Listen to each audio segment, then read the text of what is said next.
ఆంధ్ర సచిత్ర వారపత్రికలో మానేసి ఫ్రీలాన్స్గా తిరుగుతున్న వేళ అన్నపూర్ణ వారు పిలిపించి వారి వెలుగునీడల చిత్రానికి వెండితెర నవల రాయించుకున్నారు.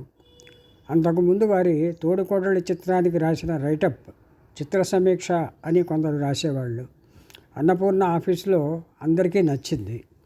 అది చదివి శ్రీశ్రీ గారు కూడా నన్ను పిలిపించి మెచ్చుకున్నారు. అందువల్ల ఆ రివ్యూ కామా ఫుల్ స్టాపులతో సహా నాకు కంఠత వచ్చేసింది. బీచ్ రోడ్లో నడుస్తూ ఆ వాక్యాలు మళ్ళీ మళ్ళీ అనుకుంటూ ఉండేవాడిని. బెంగాలీ సాహిత్య సారాంశం 2 మాటల్లో చెప్పండి. 2 కాదు కానీ 4 మాటల్లో చెప్తాను. బండెడు పాదధూళి, కుండెడు కన్నీళ్ళును. తోడికోడళ్ళ చిత్రం బెంగాలీ కథే. అన్నపూర్ణ వారు బండెడు పాదధూళి మీద కుండెడు కన్నీళ్లు గుమ్మరించి కథలో బెంగాలీ ధూళి చెలరేగకుండా అణిచేశారు. అంతేకాదు, ఈ కథని డైరెక్టర్ ఆదుర్తి గంటకి గంటన్నర వేగంతో నడిపించారు. ఈ చిత్రంలో ఆత్రేయ డైలాగులు కొన్ని మొదట్లో ఇదిగానే ఉన్నా తర్వాత కాస్త ఇదిగా అనిపించి పోను పోను ఇదేమిటి అనిపించి చివరికి పరమ ఇదిగా తయారయ్యాయి. ఇందులో హీరో ముందు వెనకలు కాచుకోకుండా రైతు బిడ్డ వేషం కట్టి తమ జాయింట్ ఫ్యామిలీ ఆస్తి అంతటిని పేదసాతలకు ఇచ్చేస్తున్నాడు అని షోక్గా డ్యూయట్ పాడేసి రాధారి పడవ లాంటి షెవర్లెట్ క్యాడిలాక్ కారులో షికారు వెళ్ళిపోయాడు. అక్కడ పత్రికలో ఇచ్చిన విమర్శనాత్మక స్లోగన్ నినాదించు ముందు కాస్త నిదానించమందు. కోతి కొమ్మచ్చి ఆట కట్టిపెట్టేసి పాయింట్కి వస్తా.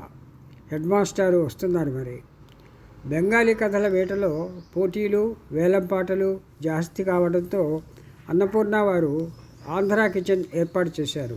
అప్పటి వంట వాళ్ళలో నేను ఒకరిద్దరిని. మధుసూదన్ రావు గారు కథలో పాయింట్ చెప్పారు. తోడికోడళ్ళు, మాంగళ్యబలం చిత్రాల మాదిరిగా కాకుండా కథను విడిచి సాములు ఆరంభించి హీరో పేరు టైటిలు ఆధారంగా కథలు అల్లడం అప్పుడే మొదలైంది. పూలరంగడు చక్కని టైటిల్. ఆ మాట చుట్టూ కథ రావాలి. అది హీరో చుట్టూ డ్యాన్స్ ఆడాలి. నన్ను పిలిచి విషయం చెప్పారు. పాత అలవాట్లు చావనందువల్ల నేను ఎప్పటిలాగే ట్రీట్మెంట్ రాసేసాను. వారపత్రిక సైజులో 1/4 డెమీ 250 పేజీలు రాసి స్ప్రింగ్ బ్యాక్ ఫైల్లో అమర్చి సమర్పించాను. డైరెక్టర్ ఆదుర్తి గారు చాలా ఉన్నందువల్ల నిర్మాత అసోసియేట్ డైరెక్టరు విశ్వనాథ్ గారు నేను పని ఆరంభించాం. బృందావనం హోటల్లో హెవీ టిఫిన్ నైవేద్యం వల్ల ఆఫీస్కి వచ్చి చదవటం మొదలుపెట్టగానే నాకు ఆవలింతలు వచ్చాయి. విశ్వం గారు పక్కపక్క నవ్వారు. ఓపెనింగ్ బాగుంది అన్నారు. అంటుండగానే ఆయనకే ఆవలింత వచ్చింది. నేను నవ్వాను. అబ్బెబ్బే, ఇది ఆవలింత కాదు అంటున్నారా అన్నాను. ఇద్దరం కొంచెం భయంగా హెడ్ మాస్టర్ గారిని నిర్మాత చూశాము. ఆయనకి అరఫర్లాంగు ఆవలింత. ఆయనకి నాగేశ్వరరావు గారికి మూఢనమ్మకాలు, శకునాలు, ఆవలింతల శాదస్తాలు లేవు. నిర్మాత గారు లేచి ఒళ్ళు విరుచుకున్నారు. ఏం లేదు, టిఫిన్ ఎక్కువ అయింది. ఆ చౌదరి బృందావనం హోటల్ యజమాని వద్దు బాబాయ్ అంటే వినడు. ఈ లెక్కన పని ఏం చేస్తాం, పదండి ట్యాంక్ బండ మీద 10 అడుగులు నడిచి వద్దాం అన్నారు. కథ ఆరంభంలో ఆవలింతలు రావటం అపశకరం కాదు. దాని వెనుక ఉన్న అసలు కథ ఇది. ఓ కథ లేదా ఒక కథా వస్తువు అనుకుని కథను కల్పించి అప్పుడు ఆ కథకు పేరు పెట్టేవారు పూర్వం. పాతాళ భైరవి, దొంగరాముడు, తోడుకోడళ్ళు, మాంగళ్యబలం, భార్యాభర్తలు ఇలా. హీరోల బలం పెరిగాక పూలరంగడు, యుగపురుషుడు ఇలాంటివి రాసాగినాయి. దానికి బాక్సాఫీస్ టైటిల్ మాత్రమే ఆధారం. దాన్ని బట్టి కథ అల్లడం, అందులో కూడా తేడా వచ్చింది. పూలరంగడు అంటే సరదాగా, హుషారుగా, అల్లరి చిల్లరగా, విలాసంగా తిరిగేవాడి కథ అనుకుంటారు. కానీ ఇది హత్య, కుట్ర వగైరా ముడిసరుకుతో వండిన వంట.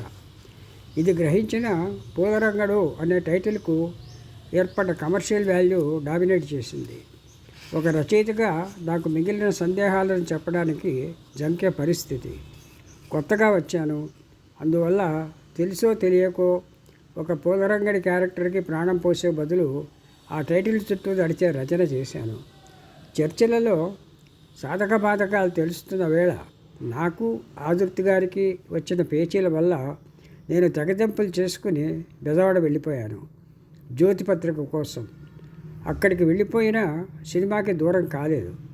పుల్లయ్య గారు ప్రాణమిత్ర చిత్రం ఒప్పగించి నా పరువుని బతుకుని కాపాడారు. బెజవాడలో ఉండగా ఒక అద్భుతం జరిగింది. అన్నపూర్ణ వారు నా చేత రాయిస్తున్న కథలోకి కొత్త రచయితలను పిలిచారు. నా రాజీనామా వల్ల గొల్లపూడి, ఎద్దనపూడి వచ్చారు. అప్పట్లో ఆదుర్తి గారు నా పేరు జోడించి జోకు వేశారు. పూడి కంబైన్స్ వారి గొప్ప గరం గరం పొంగరం, ముళ్ళ గొల్ల ఎద్దనపూడి కంబైన్స్ వారి సంతర్పణ. పూడి కంబైన్స్లోంచి ఊడిపోయిన ముళ్ళపూడిని మళ్ళీ పిలిచారు. పూలరంగడికి ఈలపాట కుదరడం లేదు, వచ్చి రిపేర్లో పాల్గొనాలి అని పిలిచారు. గొప్ప గౌరవమే. బెజవాడకి కబురు రాగానే ఈ పని నాకు వద్దని, అశక్తులదని, కారణాలు మీకు తెలుసు కదా అని చెప్పాను. నవయుగ డిస్ట్రిబ్యూషన్లో అప్పటికి వసంతసేన లాంటి అక్కినేని పిక్చర్లు 4-5 దెబ్బతిని ఉన్నందువల్ల ఆ వరుసలో తరువాత అన్నపూర్ణ అయినందువల్ల పెద్ద ఉపద్రవం సంభవిస్తుందని అంతా భయపడుతున్నారు. ఏది ఏమైనా నేను ఆదుర్తి గారితో పని చేయలేనని, చేసిన రిజల్ట్ బాగుండదని చెప్పేశాను. ఈ మధ్య మీరు బెజవాడలో పార్టీలో కలిసి కబుర్లు చెప్పుకున్నారు కదా అన్నారు శర్మగారు. ఈ ఒక్క పని, సినిమా చర్చలు తప్ప ఇంకా దేనికైనా రెడీ, పనిలో మాత్రం కలవను అని ఖచ్చితంగా చెప్పి నా జోలికి రావద్దని బతిమాలాను. తర్వాత నేను ఎంతో గౌరవించే, ప్రేమించే అక్కినేని గారు, వాసుగారు కూడా ఫోన్ చేశారు. ఇందరు మహానుభావులు చెబుతుంటే కాదు అనడం మూర్ఖత్వం, పొగరు అవుతుందని భయం వేసింది కూడా. అయినా నేను మీ ఆఫీసుకి రాను అన్నాను. సరే మేమే వస్తాం అన్నారు పెద్దలు. బెజవాడ రైల్వే స్టేషన్లో 5వ నెంబర్ ప్లాట్ఫామ్ పక్కన మేడ మీద రైల్వే రెస్ట్ రూమ్లు ఉన్నాయి. ఒక్కోటి ఎకరం బాతిగా ఉంటుంది. ప్రొడ్యూసరు, డైరెక్టరు, ముప్పాళ్ళ, స్వామిగారు, నేను. ఉదయం 9 నుంచి మధ్యాహ్నం 1 గంట వరకు, మళ్ళీ 3 నుంచి సాయంత్రం వరకు సిట్టింగులు. పూడి కంబైన్స్ చెదిరిపోయిందని, ఇప్పుడు ఈ చిత్రానికి రచన ముప్పాళ్ళ రంగనాయకమ్మ గారని బెజవాడలోనే తెలిసింది. బాల రచయిత్రిగా ఆంధ్రపత్రిక, చిన్నప్పుడు ప్రౌఢ రచయిత్రిగా ఆ దరిమైన ముప్పాళ్ళ గారు నాకు బాగానే తెలుసు. రిపేర్ల పని ఆరంభమైంది. ఒక్క పూటలో రాసిన కథని, తీసిన కథని రివైజ్ చేశాం. తీయాల్సినది, క్లైమాక్సు ఎలా చెయ్యాలి అన్నది చర్చిస్తున్నాం. అసలు ఈ రమణ మొత్తం ఒక వర్షన్ రాశారు కదా, అంత సరిగా అంతా రాసేస్తే ఈ చిక్కులు ఎందుకు వచ్చాయి?